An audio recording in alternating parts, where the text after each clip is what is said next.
Going to give a brief video on my dugout steps team sheets and how I handle them, and use them for the CGC and how I put them together. With dugout steps, you get you see all my saved games here. I clear them out once in a while. Keep them around for a little bit. Let's see. Team sheets, XLS. I think that comes with an official Jeremy thing. If not, that file can be available on request. But basically, it's a blank team sheet. And I've added a ballpark tab. And what I'll do with this is for teams that I play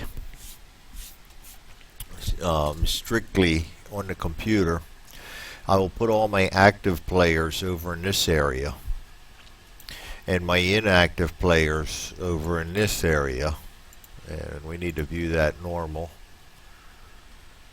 And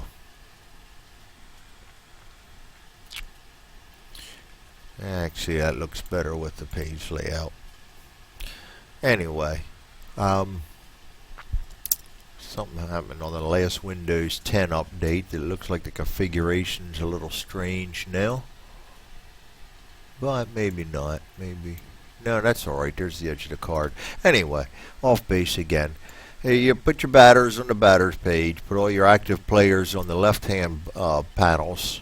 And all your inactive players over here, starting at that space right there. This column looks like that should be something like that, so you don't make a mistake and put it there. And then that way when you go to the CGC, and I usually save the team sheets like this, I'll highlight those columns. Then when I go to play my CGC, just hit Control C right off the load, Control V into the other one. For teams that I play on the CGC, but also on my desktop, which is 1980, 1927, 2008, I'll just go ahead and paste the whole batters and all the pitchers on this side, because I'll keep track of my transactions with the cards. But to avoid mistakes, if you're using CGC only, I suggest you do all your transactions and keep your inactive players over here, so you don't put somebody in the game that shouldn't be there. Anyway, that's the explanation on that. Then ballparks, you see I have a ballpark tab down here. You just copy your ballpark and you paste that right in the corner. And now I'll go and show you a completed team sheet. And I always name these TS. Let's go Philadelphia TS. That's my team sheet. And you can see this is the team that I placed on the desktop. So all my players are in the, and it doesn't matter if they look like this, because when you copy, you cut them and paste them into the CGC for your game tabs, they will format right into the square. So don't worry about it looking ugly right here. Just make sure that if you do copy and paste it, you copy and paste the whole card. And actually, when I'm moving players onto the active lineups, I cut and paste. That way I don't, it's easier for me to see who I've left for pinch hitters and whatnot. There's the batters. There's the pitchers, and you see I have them all highlighted, ready to go. And then we come to the ballpark. And as you can see, I leave that highlighted too. Now these numbers are important. A lot of FTP has adopted contours for stadiums that have different dimensions in the outfield, say your Polo Grounds, and there's quite a few others.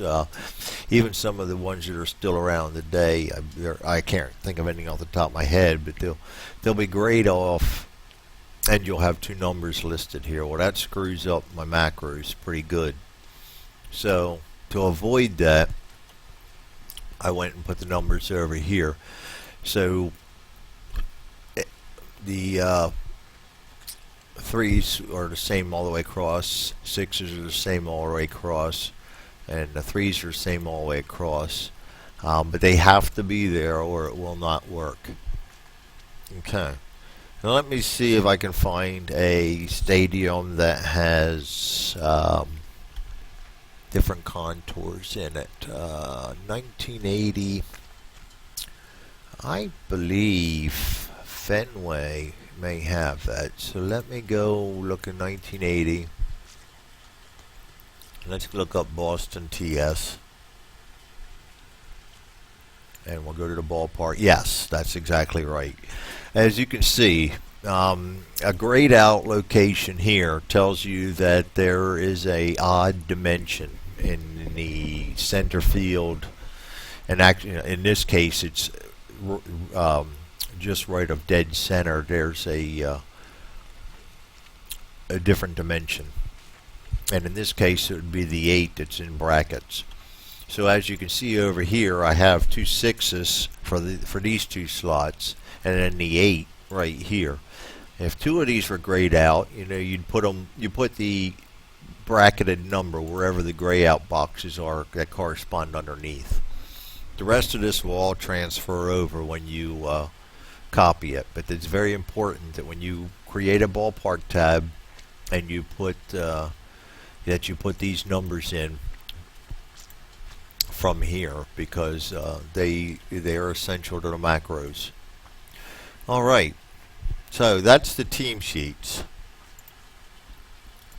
Now we'll go in and open up my dugout steps, basketball Excel helper, new. No, let's get one that's already loaded up and played. Let's go New York, Philadelphia. No, I didn't play that one with all the cards in there. Actually, it doesn't. Yeah, it does matter. Pittsburgh, Montreal, I know I played that game using the CGC. So we'll go there. You can see you got all the batters and everything loaded up on all 9 slots, and your pitcher there, and the color schemes come out nice, and everything looks great. And you put your defensive ratings in using these buttons right here. And as you play the game, if you transfer players, make sure you keep those updated. They are also important. And we'll come all the way to the end here. If you're following, way down here in the ballpark. Here's, by the way, let's go take a step back. Here's where you paste your away bench, and normally all I'll do is I'll go like this, select the A column after I've copied and pasted off the team sheet. Select the A column, Control V, boom, you're done. Go into the A pen, same thing, Control V, boom, you're done. And so forth and so on, doing the home and away. Then you get to the ballpark. You just select this right here after you've copied and pasted your ballpark, and you hit Control V. That'll put all the numbers in for you. And the only thing you got to watch for is some of dugout step stadiums have slashes instead of these columns.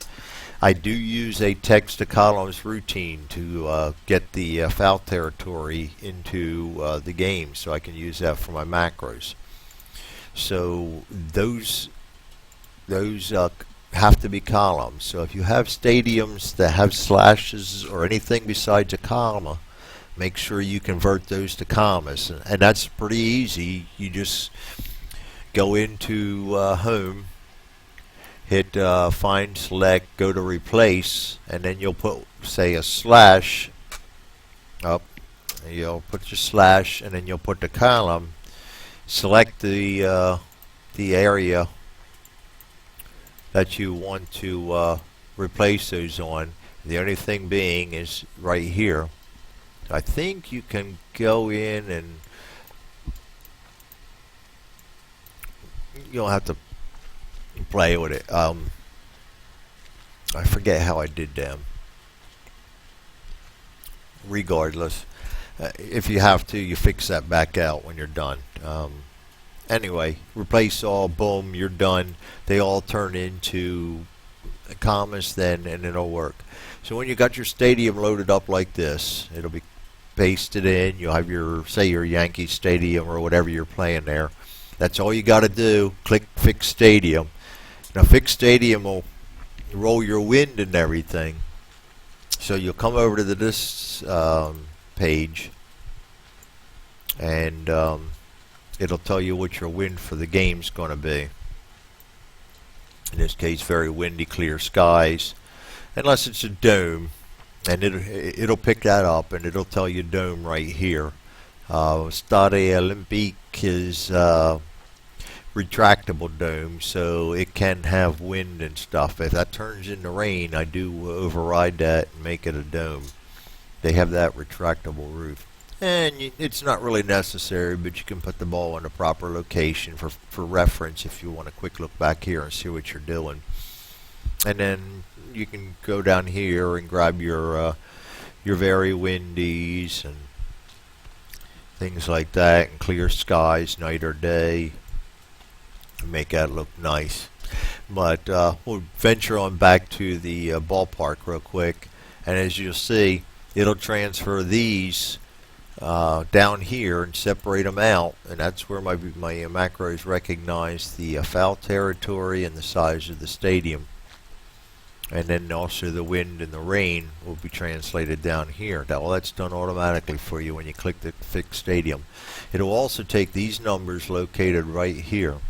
And that's why it's important that all this stuff is formatted exactly the way it is, because your foul territory has to wind up in that square in order for it to translate properly. It'll text the columns those numbers right here, and as you can see, that puts ones in the corresponding locations over here, and my macros use those to ascertain whether a foul ball is in the park's foul territory or not. I don't think I have that part working yet. That's more in there for my new CGC that I'm working on. As you can see, here are the ball and play charts that I'm working on. I've got all the information in there. I've just got to work the information, the proper information, into my macros now, so that the walls and the warning track and various things like that will show up when needed, and we know whether we have to have a relay throw or anything like that. I've got all that pretty well figured out. It's just getting the data where it belongs and making it work in appropriate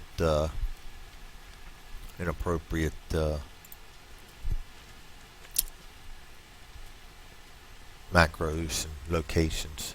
This is the pitch count. You know, guys, don't have to worry about any of this. This is fully functional. So it's just showing you the charts are all in here, and all you got to do is hit that roll dice on the other page, and here's where all the. This is why it's important that I have that extra step in the roll the dice, where you got to put the batter's offense rating in, because it shows up here. Pitcher's control comes automatically from the main screen, depending on whether it's home or away. I do all that through the macros. The same with the pitcher status, whether he's ineffective or not. So it's important when you make a pitching change that you cycle through the teams real quick like that, just to get that macro, get that ineffective or whatever into the. If I were to make, say, Grant Jackson ineffective, I click him ineffective. You go back to the the pitch count, you'll see that it doesn't show up yet. Now if we go back and we cycle to the visitors and then back to the home, if we go then visit pitch count, we have ineffective in there. So all you got to worry about doing is cycling through the buttons when you make a pitching change or a status change, and a simple little backspace will take that right out of there. So anyway, the other important things, let me think here. There was something I wanted to mention that seemed very appropriate at the time, and I am drawing a blank. It was right there and I got off on a tangent.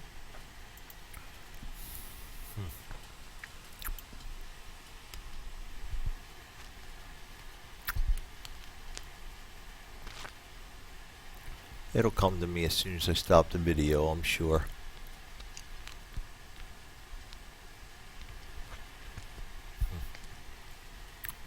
Well, that should get you started anyway.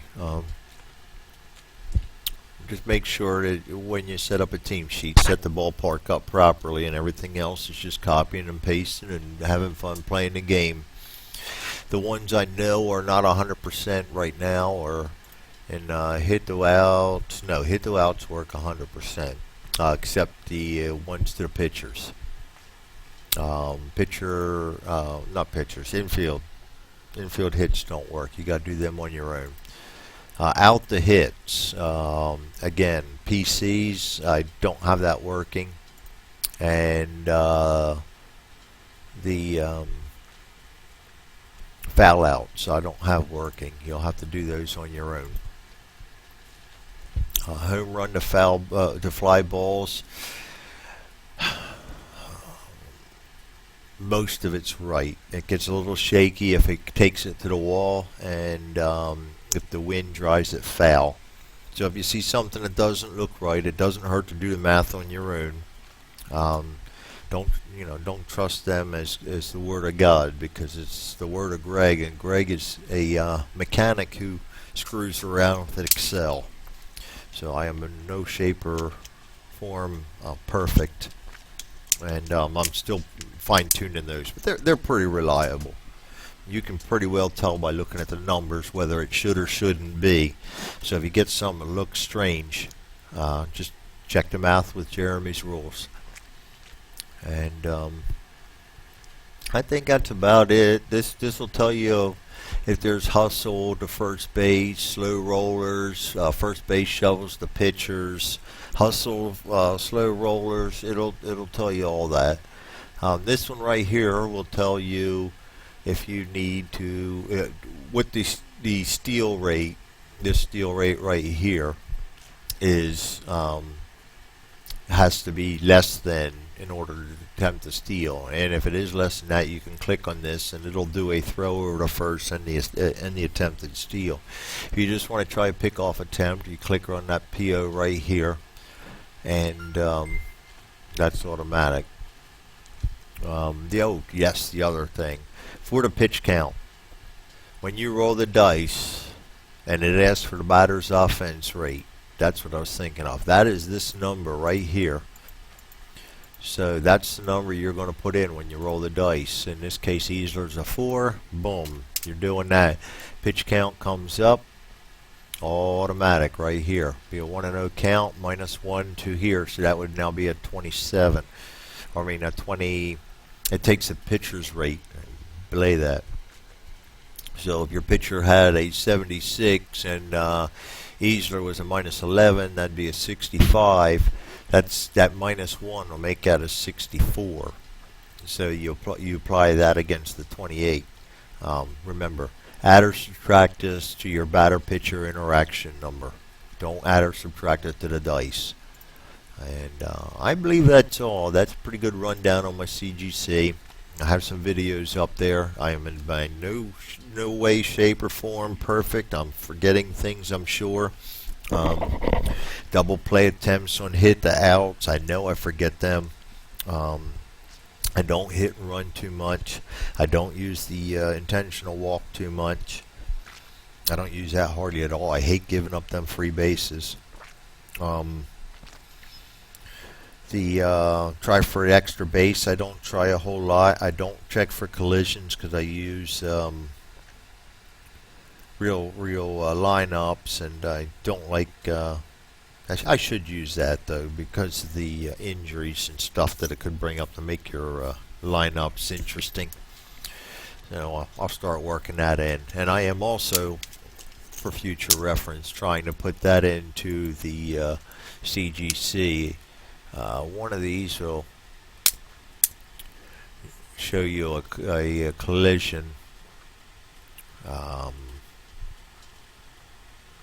Forget which color I put that in. Oh, collision right here, the COL column. So the data is in place. I just got to get it all to work. So those will be automatic eventually whenever I stop playing and get down to business again. I'm working on all that, and I saw when I was looking the other day that I didn't put hit to out double play attempts in there, so I need to do that. But we'll work on that as the time comes. And that should do it. I'll give you a brief on the things. Let me see how it goes.